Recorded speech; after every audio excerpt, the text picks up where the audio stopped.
estudiante de hoy es Tony Prochaska, que viene de la Universidad de los Franco Condado, concretamente de Besançon, y que estamos encantados de tener por aquí en Zaragoza, y que nos va a hablar de la equivalencia entre las propiedades de Raonic, Godin y de Schur en espacios Lipschitz libres. Así que nada, Tony, cuando quieras. Gracias, muchas gracias por la introducción. Gracias también por la acogida que me estáis dando aquí en Zaragoza, porque ya que el seminario es virtual, podría parecer que lo estoy dando desde Besançon, pero lo estoy dando aquí desde Zaragoza y muy contento de estar aquí. Bueno, a ver, ¿qué más quería decir? Pues eso será un trabajo, os voy a presentar un trabajo en común con Ramón Arriaga de Valencia, Chris Gartland de Texas A&M y Colin Petitjean de Marne-la-Vallée, bueno, una universidad que cambia mucho nombre, ahora se llama Gustave Eiffel, o algo así, la universidad. Bueno, vamos a hablar de espacios Lipschitz libres y de un resultado que hemos obtenido. Bueno, hay muchos resultados que lo vamos a ver con más detalle, pero lo que me voy a enfocar es que la propiedad de Raonic-Odin y la propiedad de Schur en esos espacios son equivalentes. Bueno, pues para comenzar vamos a tener que introducir espacios Lipschitz libres. Es un tema que para la gente de geometría de espacios de Banach comienza a ser muy de moda, entonces poco a poco ya no se introduce tanto, pero aquí para la gente que son más bien analistas, igual lo voy a introducir. Entonces, definición. Vamos a tener un espacio métrico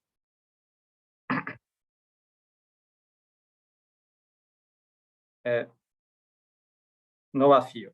Y además vamos a fijar un punto especial en el espacio M, que vamos a llamar 0, y vamos a definir un espacio de funciones lipschitzianas sobre este espacio, que se va a llamar lip0M, pues el 0 aquí es este 0 aquí, y son todas las funciones f de M a R reales que mandan 0 al 0 y que son lipschitzianas. ¿Okay? Y este espacio lo vamos a equipar con una norma, que la vamos a notar así, que es el mejor constante Lipschitz de la función f, ya que es lipschitziana, que se puede escribir como el supremo de estos cocientes. ¿Ok? Valor absoluto no opcional. Entonces, equipado con esta norma, el espacio LipM llega a ser espacio de Banach. ¿Okay?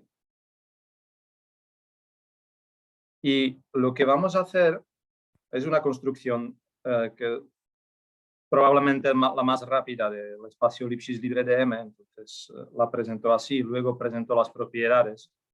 Lo que vamos a hacer es que para todo punto X de M vamos a definir un funcional delta X en el dual de funciones lipschitzianas, que va a ser simplemente la evaluación. Entonces, la acción de delta X sobre función f es la evaluación de f en punto X. Y ahora, ya por fin podemos definir el espacio Lipschitz libre Fm, F por free, que va a ser el envoltorio lineal cerrado de los delta X cuando X recorre todo el espacio. Entonces, esta norma aquí es la norma del dual de funciones lipschitzianas. Bien, bueno, esto podría ser un espacio un poquito misterioso, pero pues vamos a escribirlo para que quede claro. Es el espacio Lipschitz libre.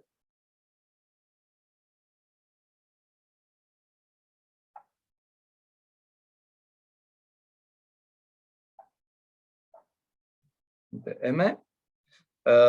Bueno, este espacio ha sido introducido por primera vez seguramente por primera vez por Arens y Els de otra manera, pero lo importante es que, si os fijáis, que el espacio métrico M se encaja isométricamente dentro de este espacio FM. Y la isometría, la isometría es el delta, que va de M a FM, y es una isometría. Y de hecho, en principios del siglo XX eso era muy interesante porque se sabía que cualquier espacio métrico se podía meter isométricamente en un espacio de Banach. Existe un encaje que se llama encaje de Freshe, que lo manda a L infinito de M, pero para este encaje puede ocurrir que, que los elementos que corresponden a los puntos de M no son linealmente independientes. Mientras que aquí, la familia delta X, la familia que vamos a notar delta M, es linealmente independiente. Eso se puede demostrar, son ejercicios fáciles. Bueno, voy a daros algunas propiedades ahora importantes, más importantes aún que estas dos.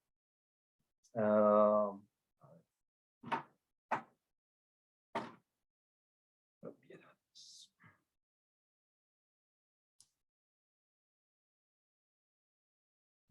Bueno, pues la primera es que si tomamos el dual de Fm, obtenemos otra vez el espacio de funciones lipschitzianas.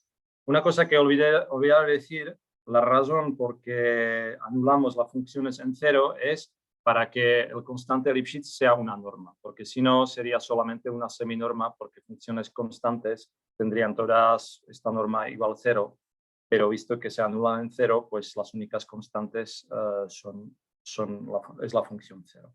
Bueno, pues tomando dual de Fm, obtenemos que el espacio de funciones lipschitzianas otra vez. Hay algunas razones no muy difíciles detrás de esto, que no me voy a meter en ello, pero es una propiedad muy importante. Otra propiedad relacionada es la siguiente, de linearización de aplicaciones lipschitzianas entre espacios métricos. Bueno, pues si tenemos Mn espacios métricos y una función que va de M a N, bueno, los dos deben tener algún cero dentro. ¿Okay? Aquí hay un cero y aquí hay otro cero. Entonces, esta función fija al cero y es lipschitziana. Entonces, existe una única función f gorro de espacio Lipschitz libre de M a espacio Lipschitz libre de N lineal, de manera que el diagrama que voy a dibujar sea conmutativo. Entonces, tenemos aquí la función f, tenemos aquí el encaje delta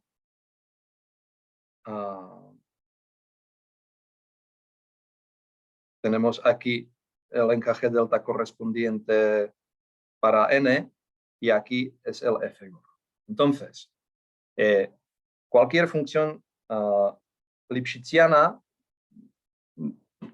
permite obtener una función lineal entre espacios libres de los espacios métricos en cuestión. Ahora, además, bueno, eso también es importante, la norma de este operador es exactamente el constante Lipschitz de la función L. Bueno, aquí estoy abusando un poquito la notación porque he definido constante Lipschitz solamente para funciones reales, mientras que esto es una función con valores en espacio métrico n, pero ya os imagináis cómo se calcula esto. Ahora,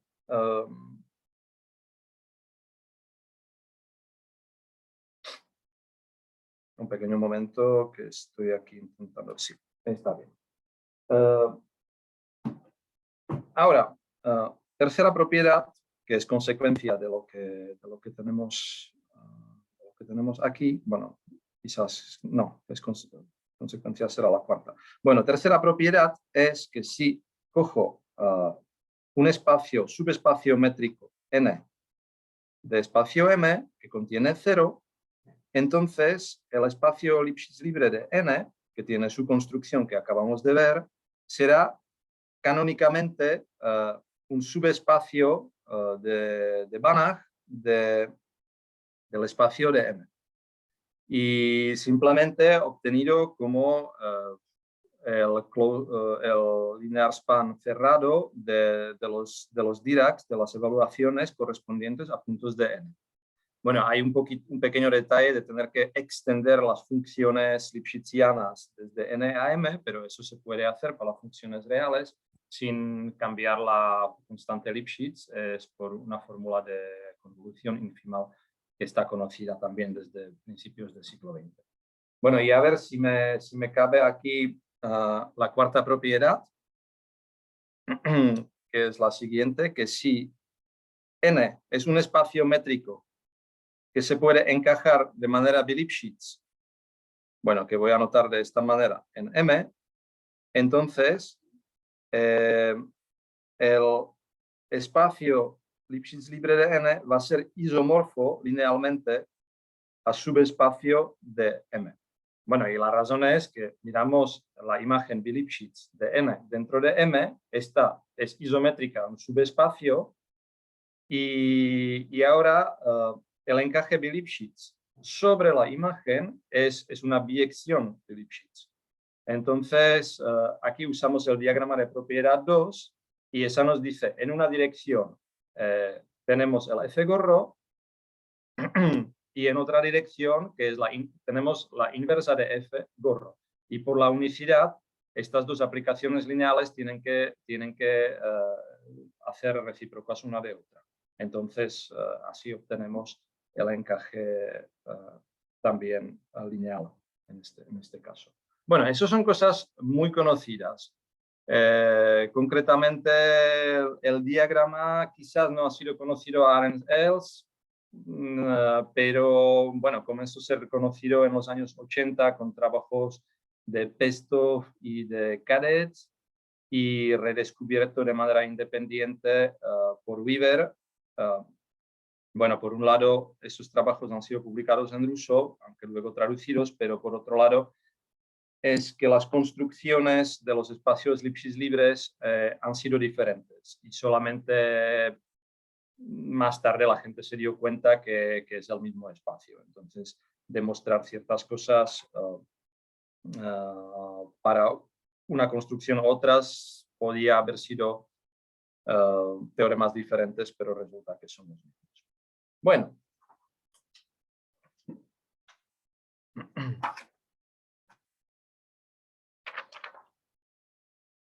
Bueno,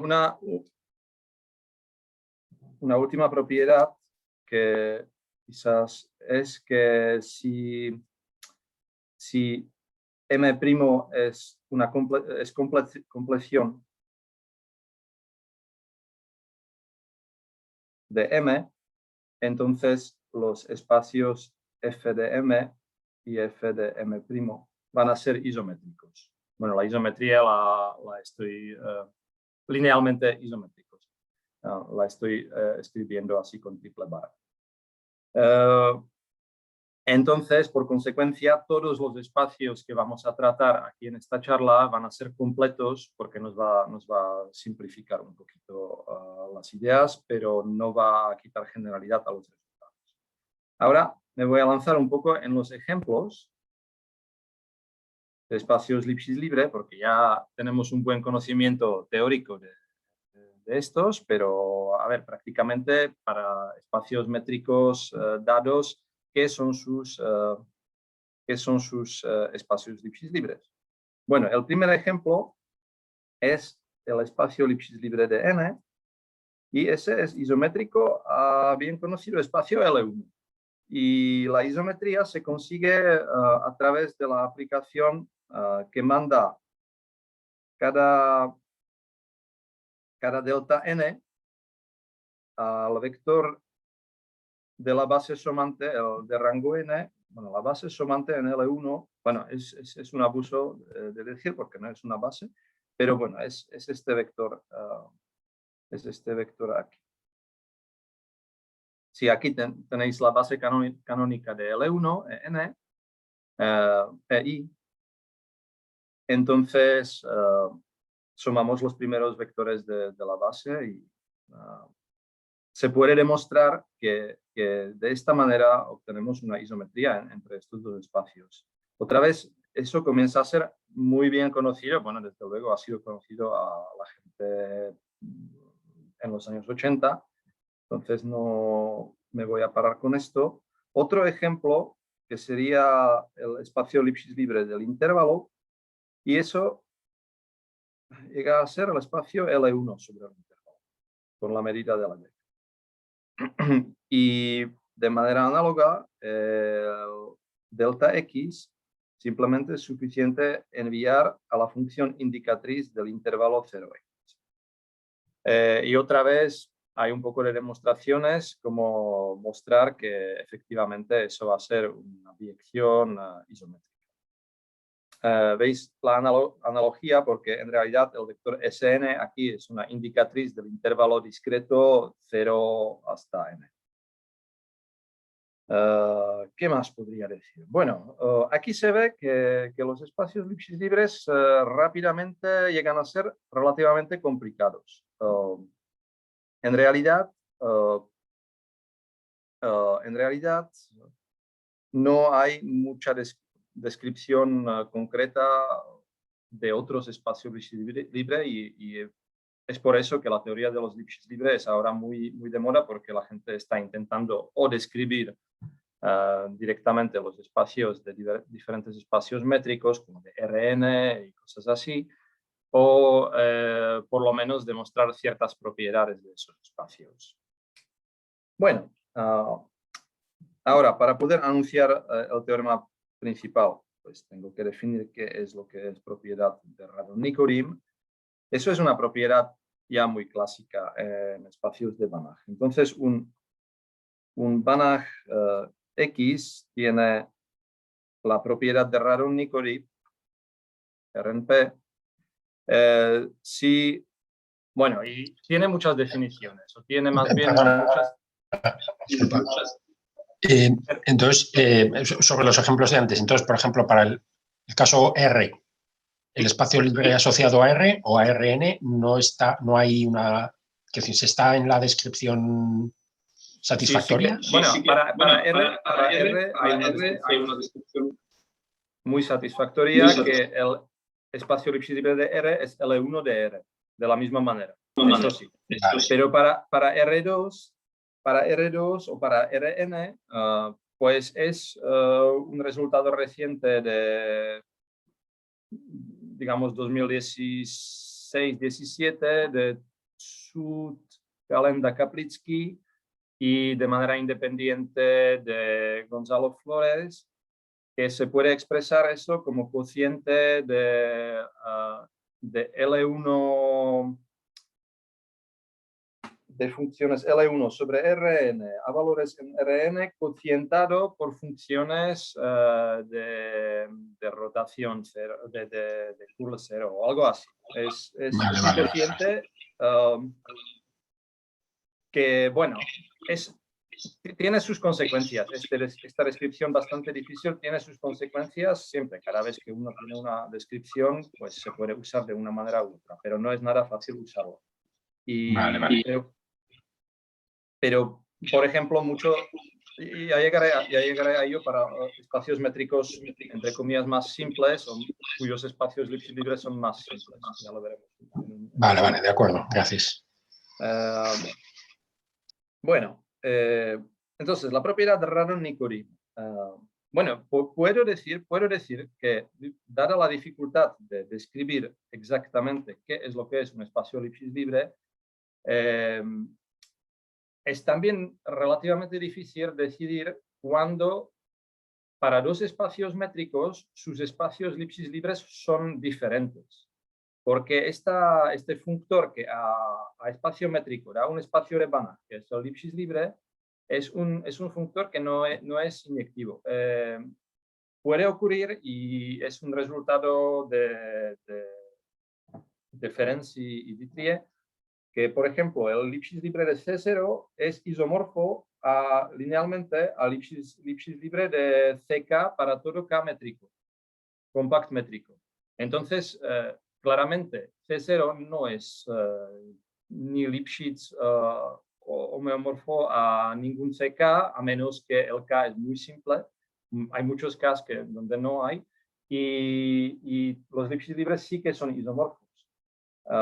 Así que sí que puede, lo que se está buscando es encontrar propiedades de tipo Banach, banachistas, que van a permitir distinguir cuáles espacios Lipschitz libres son diferentes para diferentes espacios métricos. Entonces, bueno, parece que van a tener que ser propiedades totalmente nuevas, que muchas veces no han sido inventadas todavía, pero una pista también es mirar las propiedades clásicas, como Radon-Nikodym, Schur, para poder decir por lo menos algo. Y ahí vamos nosotros ahora. Entonces, propiedad de Radon-Nikodym es una propiedad muy omnipresente en la geometría de Banach hoy en día. Ha sido introducida pues, por el deseo de generalizar el teorema de Radon-Nikodym sobre las derivadas de medidas. Pero entonces, una definición es que el teorema de Radon-Nikodym para medidas vectoriales con valores en X debe seguir válido, pero la definición que vamos a meter aquí va a ser que para toda función lipschitziana de 0,1 a X, la derivada existe en casi todo punto. Casi todo punto. Y en realidad,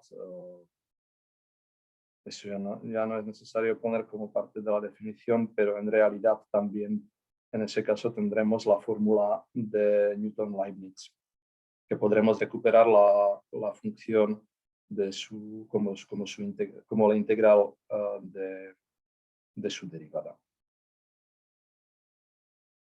Ok, y bien, eso es uno. Hay otras definiciones geométricas, por ejemplo, que todo conjunto acotado convexo admite rebanadas arbitrariamente pequeñas en diámetro, cosas así, pero bueno, quizás para esta charla la mejor definición equivalente es esta. Y luego tenemos que definir qué es la propiedad Schur, que esa es quizás más conocida aún. Otra vez es una propiedad de espacios de Banach. Tiene la propiedad de Schur, que voy a abreviar SP, Schur property. Si para toda secuencia xn en X, el hecho que la secuencia es débilmente nula, implica automáticamente que es también nula en norma. Su límite en norma, bueno, que también converge. El ejemplo principal de esto es el espacio pequeño L1, que Schur ha demostrado precisamente que tiene esta propiedad. Y bueno, la idea es un poquito que el dual del L1 es muy grande, hay muchísimas funciones L infinito que permite hacer un argumento de gliding hump, de una montañita resbaladiza, yo no sé cómo se dice esto en español, y eso pues permite demostrar esta implicación. Bueno, y entonces vamos a liarlo con unos ciertos ejemplos de espacios Lipschitz libres que tienen estas propiedades. Bueno, un remark. La propiedad Radon-Nikodym en general no implica la propiedad Schur. El contraejemplo es el L2, que es un espacio reflexivo. Todos los reflexivos tienen propiedad Radon-Nikodym. pero solamente reflexivos de dimensión finita tienen la propiedad Schur. Y viceversa, la propiedad de Schur no implica la propiedad Radon-Nikodym. Esto es un ejemplo bastante más difícil de Burgen-Rosenthal, bueno, que básicamente demostraron que existe un subespacio de L1 que tiene la propiedad de Schur, pero no tiene la propiedad de Radon-Nikodym. Bueno, y nosotros vamos ahora a mirar un poquito más de ejemplos de espacios Lipschitz libres.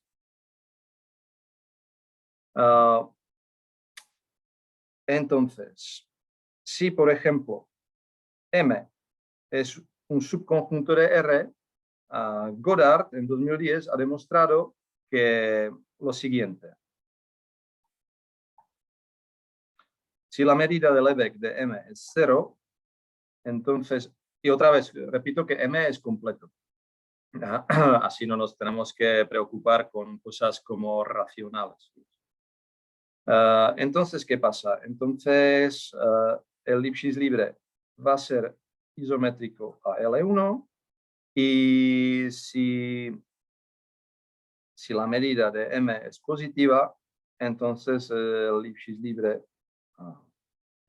va a contener isométricamente LL. Ahora, también debería decir en los ejemplos de espacios con Radon-Nikodym, L1 tiene propiedad, pequeño L1 tiene propiedad Radon-Nikodym, gran L1 no la tiene. Y es una propiedad que pasa a subespacios. Entonces, si gran L1 es un subespacio de FM, entonces FM no puede tener Radon-Nikodym. Lo mismo para Schur property, para la propiedad de Schur. El pequeño L1 la tiene, el gran L1 no la tiene y otra vez es una propiedad hereditaria. Bueno, otro ejemplo que tenemos aquí, si miramos espacio de un Lipschitz libre de un espacio métrico uniformemente discreto,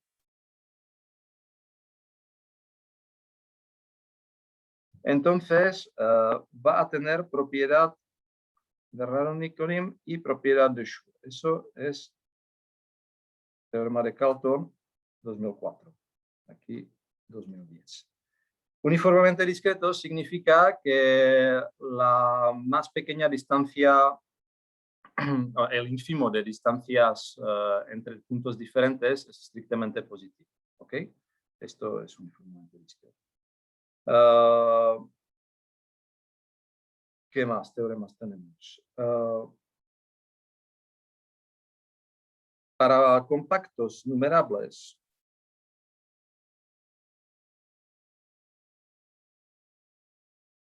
espacios métricos compactos numerables van a tener propiedad Radon-Nikodym, eso es DALE alrededor de 2013 o 14, y van a tener propiedad de Schur también. Eso es Hayek, Lancien y Pernetska. No sé qué año, 2016, 2015, por ahí. Entonces, ya veis que son espacios un poquito pequeños, que no hay muchas curvas aquí. En un uniformemente discreto, pues no puede haber curva. En un compacto numerable, bueno, por ser numerable tampoco puede haber curva. Más generalmente, para completos y numerables, tendremos propiedad de Schur. Eso ha sido demostrado el año pasado por Ramón Aliaga, Camino,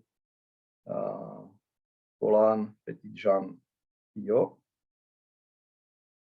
Y el mismo año, Chris Gartland ha demostrado para algunos completos numerables la propiedad de Radon-Nikodym. Entonces es Gartland. Bueno, y ya habéis visto la lista, que parece que cuando los espacios son pequeñitos, que tenemos siempre las dos propiedades, Raro-Nikodym y Schur. Y a la vez parece que si vamos a poder encajar de manera Bi-Lipschitz un subconjunto de R de medida positiva, entonces vamos a perder las dos propiedades. Vamos a perder. Entonces, la pregunta que había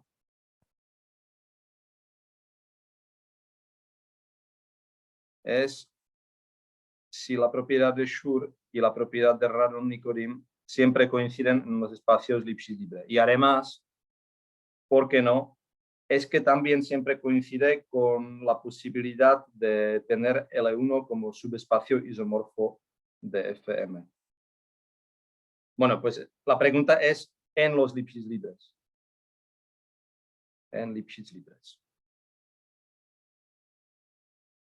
Bueno, y resulta que sí, esto es el caso. Esto es el teorema principal de hoy. Ajá, ¿cómo se describe? Teorema de Ramón Aliaga, Chris Garland, Colin Petitjean. Y entonces vamos a meter una larga equivalencia de propiedades. Y eso, bueno, a ver, para todo espacio métrico completo,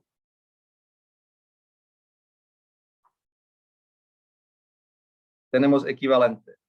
Uno, que su Lipschitz libre A tiene la propiedad de Raro-Nikodym. 2, su Lipschitz libre tiene la propiedad de Schur. 3, vamos a meter L1 no es isomorfo a subespacio de el Lipschitz libre. Y 4, tenemos una caracterización de todo esto en términos puramente métricos. Y que es que el espacio M es... ok, voy a decirlo en inglés. Purely one unrectifiable. Y como es muy largo, vamos a abreviarlo P1U. Entonces, puramente no rectificable. Bueno, pues vamos a ver la definición de esta propiedad. Entonces, M es P1U. Si cada vez que tengamos una aplicación F del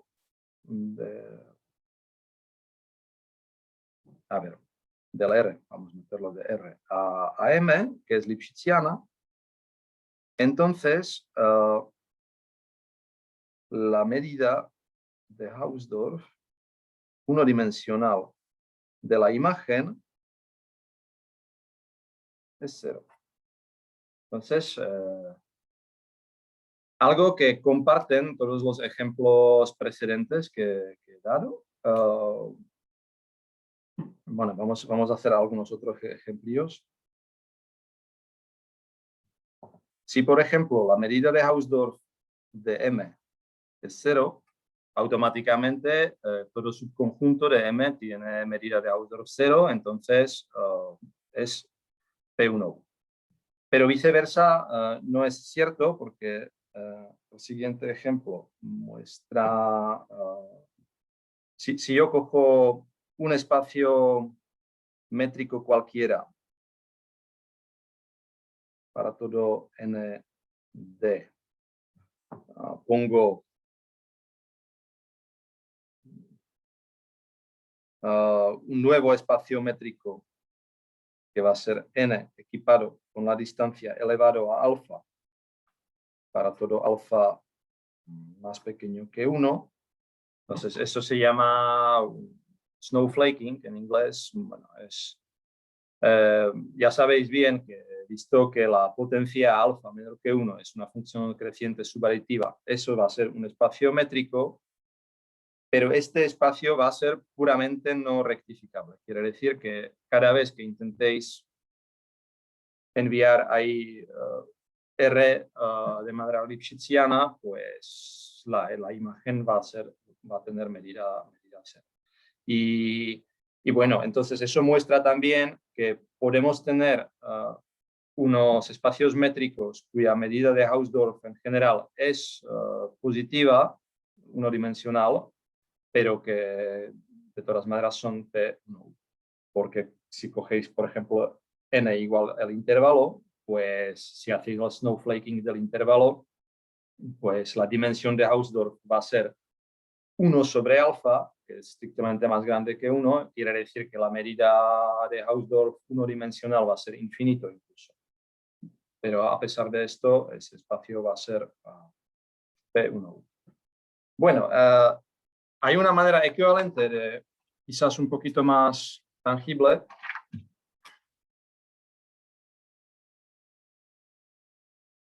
M es P1U, y eso es teorema de Kirchheim, de 94. Si no existe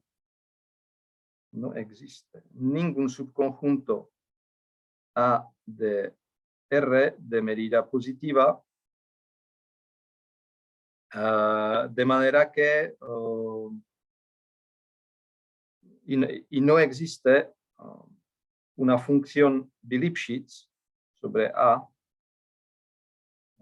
con valores en M. Las funciones de Lipschitz ya las he mencionado hace un momento. Bueno, son funciones que son lipschitzianas y biyectivas y cuya inversa también es lipschitziana. Bueno, pues una cosa así se llamaría un fragmento de curva, porque una curva sería una imagen, curva en M sería una imagen del intervalo por una función de Lipschitz, por ejemplo, y en este caso no tenemos imagen del intervalo, pero tenemos imagen de una medida, de un conjunto de medida positiva. Ok. Bueno, voy a tener que acelerar aquí un poquito para por lo menos... Entonces, en espacios Lipschitz libre tenemos las siguientes implicaciones. Si Fm tiene la propiedad Radon-Nikodym o si Fm tiene la propiedad de Schur, entonces el L1 no puede ser isomorfo, bueno, eso incluso en cualquier Banach. L1 no puede ser isomorfo a subespacio del Fm, claramente, porque L1 no tiene ninguna de estas dos propiedades, ya lo hemos dicho. Pero en los Lipschitz libres eso automáticamente implica que M1 tiene que ser puramente no rectificable, porque si no, por esta caracterización de Kirchheim, tendríamos ahí un fragmento de curva. El Lipschitz libre de fragmento de curva sería isomorfo a L1 por el resultado de Godard que hemos visto antes y por las propiedades básicas del Lipschitz libre, y entonces no tendríamos nada. Y lo que vamos a ver hoy, pues con el poco tiempo que me queda, estas dos implicaciones. ¿Okay? Que es suficiente suponer el P1U para tener.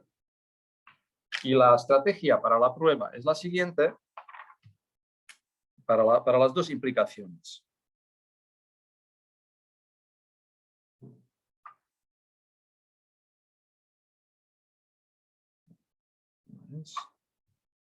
Vamos primero resolver el caso compacto y luego damos un argumento de reducción compacta.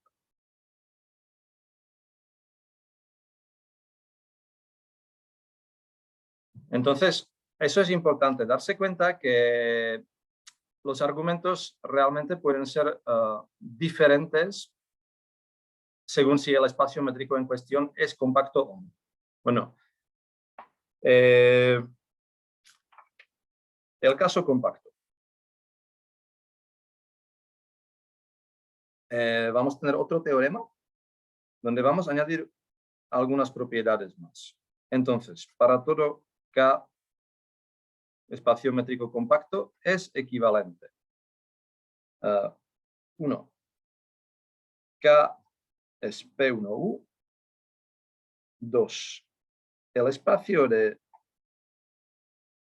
funciones, bueno, este espacio que voy a definir enseguida, sobre K, tiene una propiedad que también voy a definir, bueno, pues es espacio de funciones pequeñas Lipschitz que separa punto uniformemente. Funciones pequeñas Lipschitz son funciones que también llamadas localmente planas y son funciones que uno se puede imaginar como teniendo derivada cero en todo punto de K. 3. Es que este espacio es un predual de espacio Lipschitz libre sobre K. 4. Que el FK es un dual, isométricamente hablando. Y por fin, las propiedades que nos interesan aquí. FK tiene la propiedad Rayleigh-Nikodym y FK tiene la propiedad de Schur. Bueno, entonces aquí no vamos a demostrar a duras penas todas las implicaciones porque muchas de ellas ya han sido conocidas. A ver, voy a intentar meterlo en la misma página. Bueno, el hecho que 2, sin saber realmente qué significa 2, pero que implica 3, es debido a Weber. Una gran persona, un gran personaje de espacios Lipschitz libres que ha escrito un libro sobre ellos en el año 99, llamado Espacios de Arlen-Els, y que ha investigado muchas propiedades de base. Bueno, 3 implica 4 es trivial, por lo menos algo, ¿verdad? Tiene que ser. 4 implica 5. Entonces, un espacio que es un dual separable, porque los Lipschitz libres de compactos son espacios separables. Un dual separable va a tener propiedad de Rayleigh-Nikodym. Creo que es teorema de Pettis, pero no me quiero equivocar.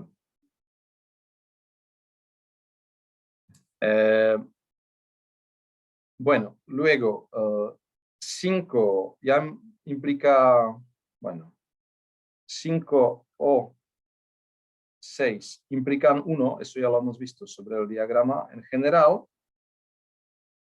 ¿Y qué es lo que me falta? Que la propiedad 2, donde los pequeños Lipschitz separan puntos uniformemente, implica la propiedad de Schur. Eso ha sido demostrado por Petitjean en su tesis y el artículo que va con ello. Entonces, realmente lo que nos falta, y aquí lo vamos a ver, es que 1 implica 2. Entonces nos vamos a explicar qué es lo que es el 2, que son funciones pequeñas Lipschitz y qué es lo que separan puntos uniformemente. Bueno, definición. Lipk van a ser todas las funciones f en el gran lip 0k, que además van a satisfacer que el límite, cuando la distancia entre puntos x y tiende al 0, pues que el límite de fx menos fi dividido por dxi también tiende al 0. Entonces, eso es lo que he dicho. Tenemos la propiedad de derivadas pequeñas en todo punto. Bueno, aquí además, visto que estamos sobre un compacto, se puede formular de manera uniforme. Respecto a que realmente no importa en qué punto tomo la derivada, pero sé que desde el momento que los puntos en cuestión serán cerca, pues también este cociente va a ser pequeñito. Bueno, y vamos a decir que este espacio separa puntos uniformemente, separates points uniformly. la misma abreviatura en inglés como en castellano, si existe un constante positivo que para todo xi en m y para todo epsilon existe una función pequeña Lipschitz sobre k satisfaciendo dos propiedades. Primero, que es un norma lipschitziana, su constante Lipschitz es más pequeña que c. Y segundo, es que la diferencia fx menos fi en los puntos que nos han sido dados es más grande que la distancia xi, quizás menos epsilon. Y ya he mencionado que si sobre un compacto las funciones pequeñas Lipschitz tienen esta propiedad, entonces Weber ha demostrado que el dual de estas funciones es el mismo espacio Lipschitz libre. Y eso en realidad hoy en día se considera más bien caso particular del teorema Petunin-Klitschko de Godefroy, que dice que si en el dual de un espacio de Banach encontramos un subespacio cerrado separable, bueno, para un Banach separable. En el dual encontramos un subespacio cerrado separable de funciones que alcanzan su norma y que separan puntos del Banach, entonces es un predual. Y aquí es más o menos eso, que no es nada difícil demostrar que esta condición de la derivada cero permite demostrar que las funciones pequeñas Lipschitz alcanzan su norma lipschitziana. Es un espacio cerrado, un ejercicio, y que era la última condición que necesitábamos es que separe puntos del Banach. Pero aquí tenemos una separación de puntos del métrico uniforme, que quiere decir que aquí tenemos siempre la misma norma, y con esto se puede fabricar con algún argumento de extensiones, bueno, debido a Weber, que en realidad separamos puntos del Lipschitz libre. Quiero decir, los elementos generales del Lipschitz libre. Cuando un elemento no es cero, encontraremos una función pequeña Lipschitz que no se anula sobre este elemento. Bueno, pues ahora la prueba, y me queda muy poco tiempo, un poquito pena. Bueno, debido quizás al formato de escribir que he elegido, vamos a demostrar el uno implicados. Quiere decir, primera cosa que vamos a hacer es que encajamos, sin pérdida de generalidad, encajamos el espacio K isométricamente en un espacio de Banach. Ya sabéis que eso se puede hacer, por ejemplo, en un Lipschitz libre o por el encaje de Frechet. Bueno, hay mil maneras. Y definimos omega, que va a ser el envoltorio convexo cerrado de K, dentro del espacio de Banach. Necesitamos convexidad. Eso va a ser un compacto. El omega va a ser un compacto también, aunque creo que quizás no será muy importante. Bueno, ahora, dado un punto P y X en K, buscamos una función pequeña Lipschitz de K que tendrá estas propiedades escritas aquí. Y además la vamos a buscar bajo la forma fx va a ser, bueno, pues dado más bien punto P, ínfimo de las siguientes expresiones, donde gamma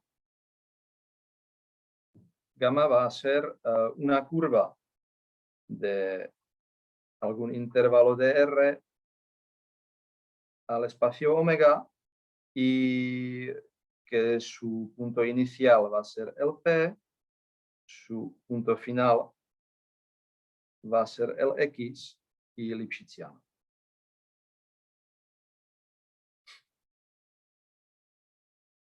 Bueno, ahora con esta fórmula se puede demostrar lo siguiente.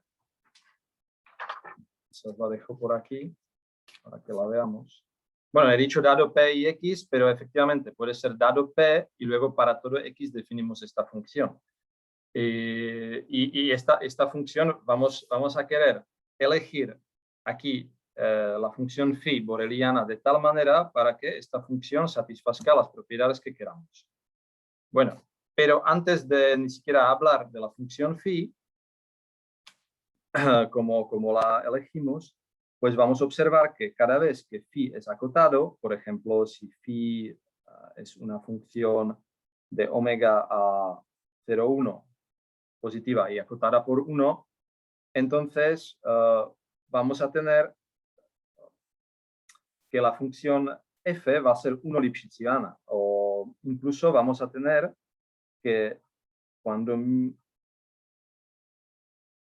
miro estos cocientes, de hecho voy a tener eso más pequeño que si restringo la función phi xi sobre el intervalo, eso es el segmento dentro del omega, ¿sí? Y miro su máximo de esta función, máximo supremo. Eso es fácil a ver porque aquí tengo mi punto P, aquí tengo mis puntos X, Y. Si cojo dos curvas,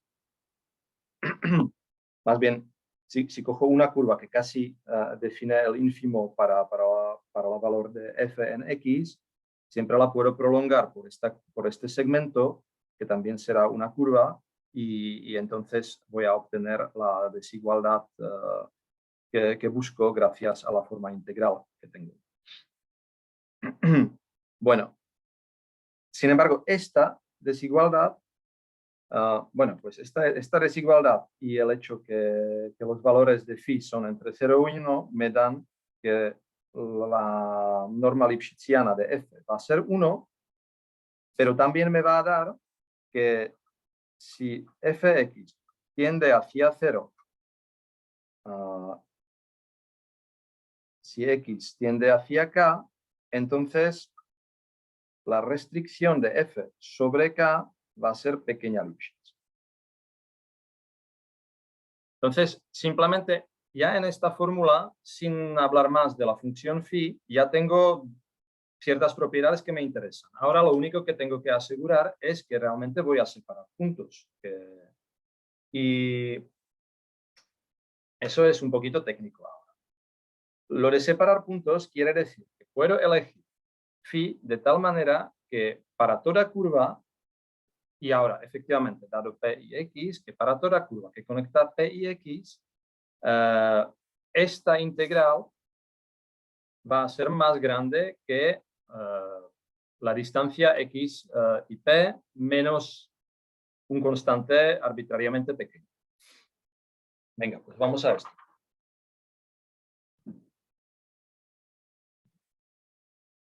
Bueno, entonces, ¿cómo vamos a construir la función phi? Bueno, vamos a fijar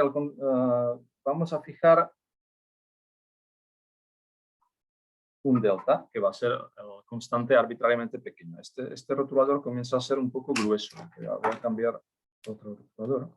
Fijamos delta y además fijamos una secuencia de n de ¿cómo se dice? Entornos vecindarios de K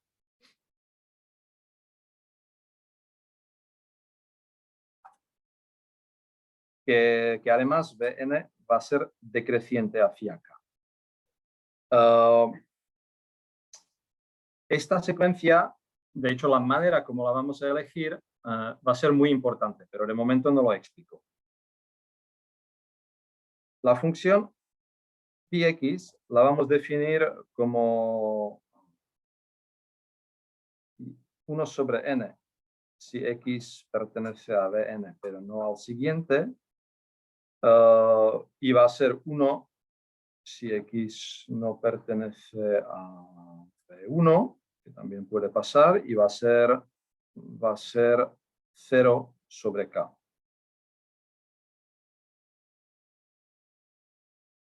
Esta es una función boreliana, entonces se puede integrar, podemos meterla dentro de la fórmula. Además está positiva y acotada por 1. Ahora, fijamos el P y X, por fin, y estos los vamos a separar. Y vamos a considerar cualquier curva de un intervalo AB a omega, que su primer punto es el P, su último punto es el X, y queremos lo que he dicho antes, queremos acotarla por debajo. Quiere decir que tenemos aquí la integral de phi sobre gamma y queremos que sea más grande que dpx. Bueno, y lo que vamos a conseguir realmente es que la vamos a hacer más grande que los 2 delta. Ahora, ¿cómo se podría hacer esto? Bueno, vamos a razonar según la largura de la curva gamma. Entonces, suponemos que la largura está entre n-1 y n. Entonces, puedo escribir esta integral como la integral de la curva dentro del conjunto Bn más la integral de la curva fuera del conjunto Bn. Esto es un poco abuso de notación porque ya veis que estoy... bueno, será la imagen de la curva que intersecta.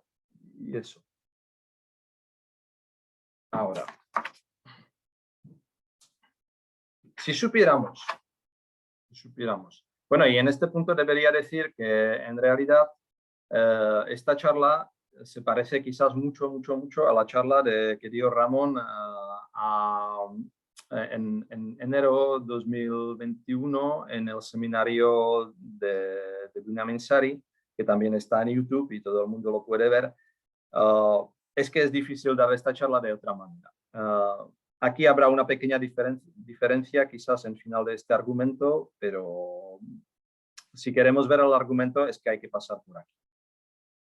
Bueno, entonces, si la largura de gamma dentro de Dn fuera más pequeña que delta, entonces lo que obtendríamos simplemente por las propiedades de las integrales es que la integral de phi sería más grande que la largura de... Básicamente, sería más grande que lo que puedo integrar aquí por el ínfimo de, entonces, gamma menos Bn de la función phi aquí, menos el delta, que es el delta que habré perdido aquí. ¿Ok? Porque aquí la phi es más pequeña que 1, entonces tendríamos esto y estaríamos ya contentos porque es lo que bueno, casi contentos porque, a ver, este ínfimo es 1 sobre n, bueno, un poquito depende, voy a continuar las desigualdades. Si n sería igual a 1, entonces aquí simplemente tendría 1, pero la largura, si n sería 1, simplemente metería dpx, porque la largura de gamma tiene que ser más grande que la distancia entre px. ¿Ok? Eso es n igual a 1.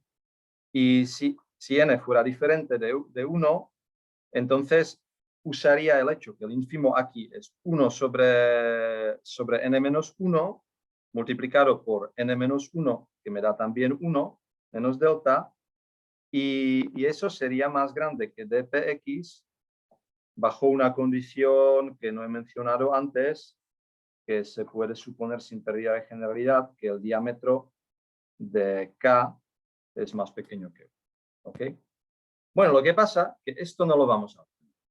Es que no es posible de... Bueno, desde luego no lo hemos conseguido, de elegir los Bn de tal manera para poder afirmar esto. Bueno, yo veo que aquí se me acabó el tiempo, entonces no sé si tengo derecho de por lo menos terminar esta prueba. Me cogería unos 5 minutos más. No sé, David. David. Ok. ¿Sí?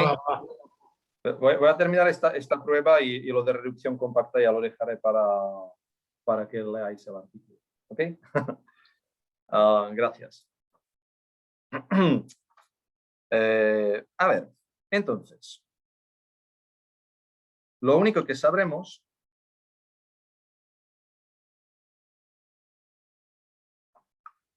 que, bueno, yo lo voy a anotar una afirmación A, que si L gamma es más pequeño que N, entonces, bueno, podremos conseguirlo gracias a un cierto lema.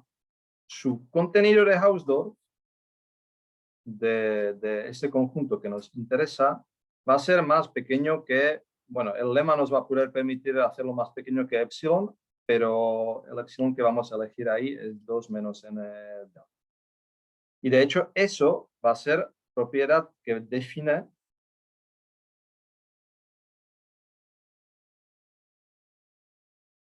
los Bns, ¿ok?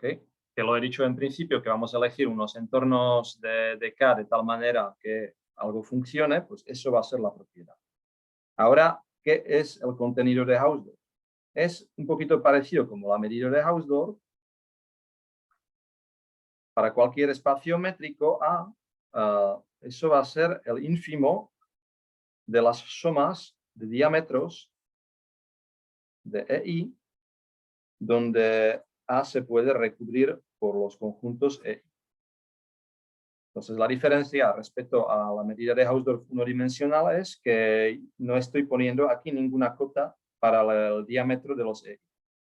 Por eso, bueno, ya si sabéis cómo se construye la medida de Hausdorff, eso se hace un H1 delta y pongo cota que los diámetros de cada EI tienen que ser más pequeños que delta y luego envío el delta hacia 0 y eso me da la medida de Hausdorff. Pues aquí al revés, aquí no acoto nada y entonces es una cantidad que es más pequeña que la medida de Hausdorff, pero por ejemplo los conjuntos de contenido de Hausdorff nulos coinciden con los conjuntos de medida de Hausdorff nula, claramente, porque para ser nulo tienen que ser pequeños todos, en esta suma.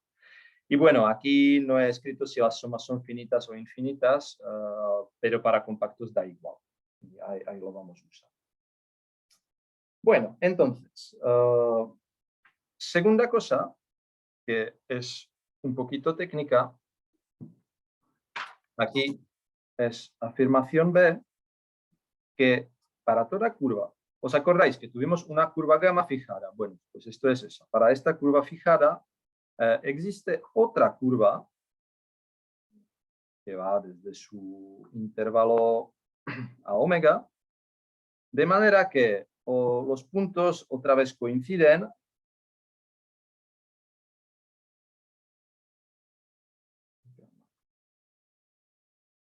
Gamma B, el primer punto y el último punto coinciden con los de la curva, pero que la integral sobre la curva nueva, sobre phi, no crece mucho. ¿Okay? Ha crecido quizás un poquito por delta. Y de hecho, cuando veáis cómo la construimos, incluso uno diría, bueno, pero esta integral claramente tiene que bajar. Bueno, pues no, quizás no baja, pero no crece mucho. Y además, para el m que satisface aquí, largura de gamma tilde es así, encajada entre m y m, vamos a tener para que la largura de gamma entre Vm es más pequeña que 2. Entonces, la propiedad que nos hubiera gustado tener para el gamma mismo, pues la tendremos para gamma tilde. Y ahora ya veis que con esto con esto ya puedo decir, pues mira, si yo voy a hacer la integral sobre gamma, no ha crecido mucho y con el argumento precedente simplemente voy a obtener que es más grande que dpx menos, antes era un delta, aquí hay otro delta, así que menos 2 delta. ¿Okay? Con estos dos. Entonces lo que ahora tengo que hacer es demostrar el B y el A, que va a ser súper rápido, un poquito con dibujos.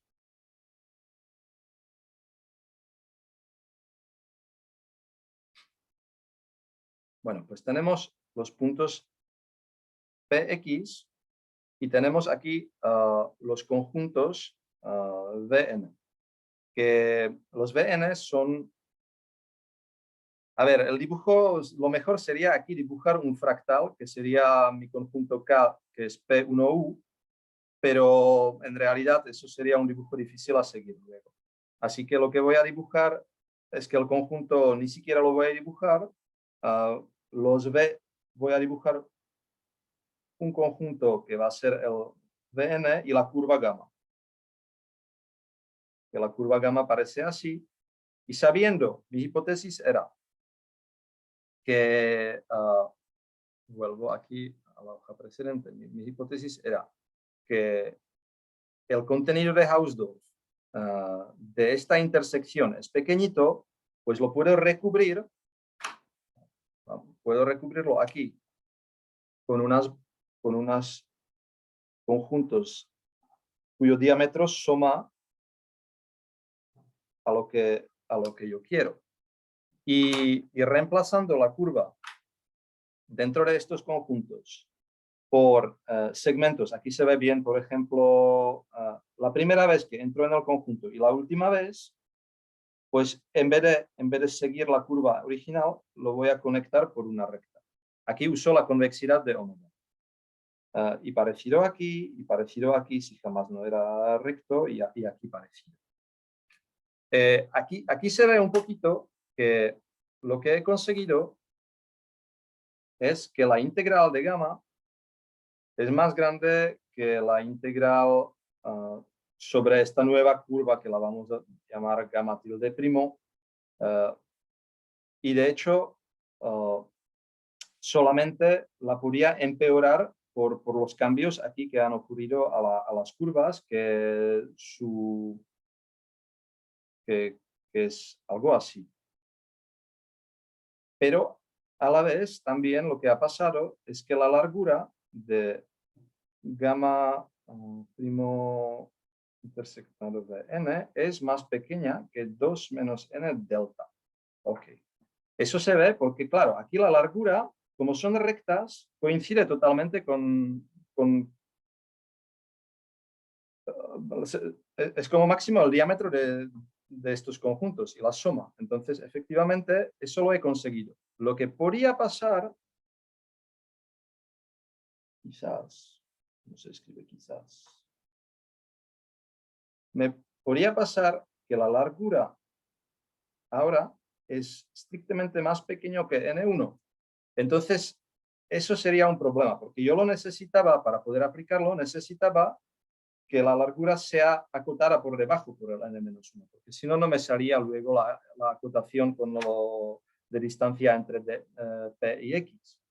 Entonces, si esto ocurre, solamente hay que repetir tantas veces cuantas haga falta hasta que se estabilice. Porque, vamos a ver, si yo repito esto, estoy acortando la largura. Entonces tengo una secuencia decreciente de naturales y entonces eso se tiene que estabilizar. En algún momento eso se tiene que parar. Estabilizar. Bueno, y última hoja. Prueba de A.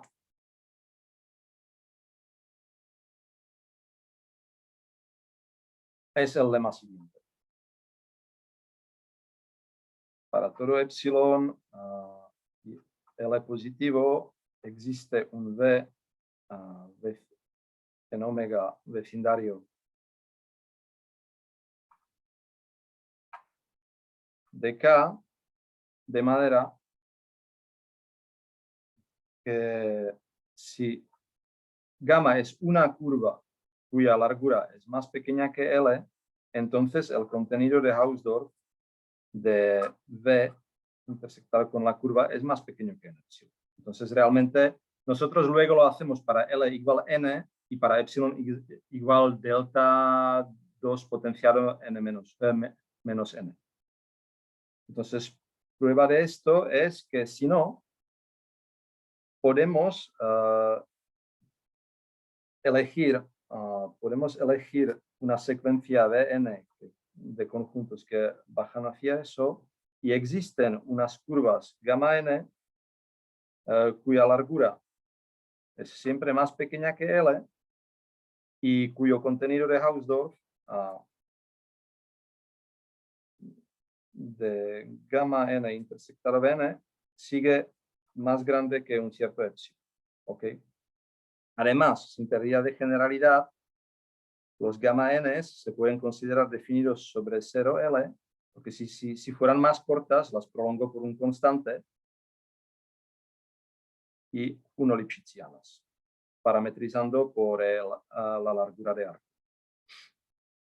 Ahora voy a considerar conjuntos AN, que son los antiimágenes por gamma n del Bn. Bueno, ¿y qué tengo?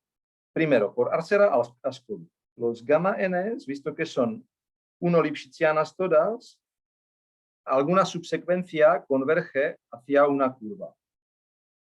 Otra vez definida sobre 0L, a valores aquí, y 1 lipschitziana. Eso es Arcela Ascoli. Segundo, los ANs, que son subconjuntos compactos de intervalo 0L, pues convergen para la distancia de Hausdorff hacia un A, porque el espacio hiperespacio de subconjuntos compactos de un compacto es un compacto. Entonces también pasando a una subsucesión converge. Lo mismo voy a tener para sus imágenes, que también son compactos. Entonces gamma n convergen hacia el gamma A. Y este se puede demostrar como ejercicio que está incluido en K. Y ahora la razón por qué trabajábamos con el contenido de Hausdorff es que el contenido de Hausdorff es superiormente semicontinuo. Entonces, lo que vamos a obtener que si todos estos tenían contenido de Hausdorff más grande que epsilon, el contenido de Hausdorff de este señor también va a ser más grande que epsilon. Pero este señor es exactamente el gamma intersectado con K. Bueno, está contenido dentro. Y eso es precisamente lo que queríamos probar, porque eso demuestra que el conjunto K no puede ser puramente uno no rectificado. Bueno, yo me voy a parar aquí, he cogido ya demasiado tiempo. Aquí, en realidad, con esto hemos visto la prueba de que en caso compacto tenemos la radon-nicorin que es equivalente a P1. Ahora, y también que la propiedad de Schur también, gracias al teorema de Petit-Jean, que también es equivalente a lo P1. Ahora, lo que tendríamos que hacer es el caso no compacto, pero entonces hay argumentos que también los quería explicar, pero por falta de tiempo ya lo dejaré. Entonces, muchas gracias por su atención. A ver si tenéis preguntas.